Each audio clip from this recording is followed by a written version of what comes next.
Earning সবাই করতে চায়।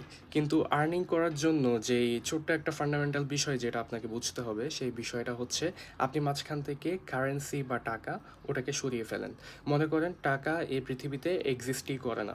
তাহলে আপনি কিভাবে আপনি যে জিনিসটা কিনতে চাচ্ছেন বা যে সার্ভিসটি আপনি নিতে চাচ্ছেন বা যে জায়গায় আপনি যেতে চাচ্ছেন, ওখানে আপনি কিভাবে যাবেন? অবশ্যই কারো হেল্প নিয়ে যাইতে হবে।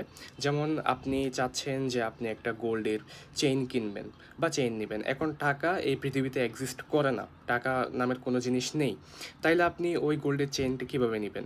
সো গোল্ডের চেইনটা নেওয়ার জন্য আপনার কাছে একজন স্বর্ণকারের কাছে যেতে হবে যে হচ্ছে jeweller.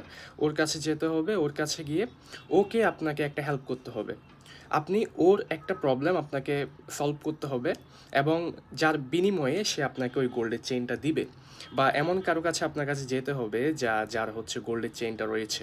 So earning money is all about solving problems. So আপনি যখন আরেকজনের প্রবলেম সলভ করা শিখে যাবেন, তখন হচ্ছে ওই ব্যক্তি আপনাকে আপনি যে জিনিসটা চাচ্ছেন ওইটা দিবে। এবং জিনিসগুলো যাতে কনফিউজিং হয়ে না যায়, এই জন্য আমরা মাঝখানে একটা বিনিময়ের জন্য মানি বা কারেন্সি রাখি, যাতে ওই কারেন্সিটা আমরা যে কোনো জায়গায় ইউজ করতে পারি। মূলত টাকা বা কারেন্সি হচ্ছে আপনার স্কিল বা আপনি যে প্রবলেমটা সলভ করতে পারেন ওইটার ভ্যালু। যে যত বড় প্রবলেম সলভ করতে পারে সে তত বেশি টাকা পয়সা ইনকাম করতে পারে, তার ভ্যালু তত বেশি।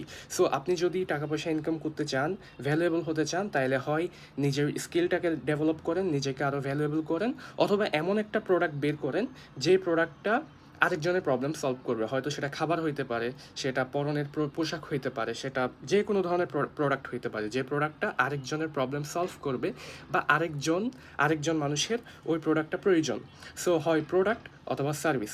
সার্ভিসের জন্য আপনার স্কিল ডেভেলপ করতে হবে, প্রোডাক্টের জন্য আপনি মার্কেটে একটা গ্যাপ দেখে ওই গ্যাপের জন্য একটা প্রোডাক্ট বের করতে হবে। সো এটাই হচ্ছে ইনকাম করার একমাত্র উপায়। এইটি ছাড়া আপনি কোনোভাবেই ইনকাম করতে পারবেন না। আপনি যদি টাকার পেছনে দৌড়ান, কোনো লাভ হবে না। আপনি নিজেকে স্কিলড করেন অথবা কোনো একটা প্রোডাক্ট বের করেন যে প্রোডাক্টটা দিয়ে অন্যের হেল্প আপনি করতে পারবেন। যখন আপনি অন্যের হেল্প করবেন, যখন অন্যের প্রবলেম সলভ করবেন, সে আপনাকে বিনিময়ে টাকা দিবে, না হয় সে আপনার প্রবলেম সলভ করবে।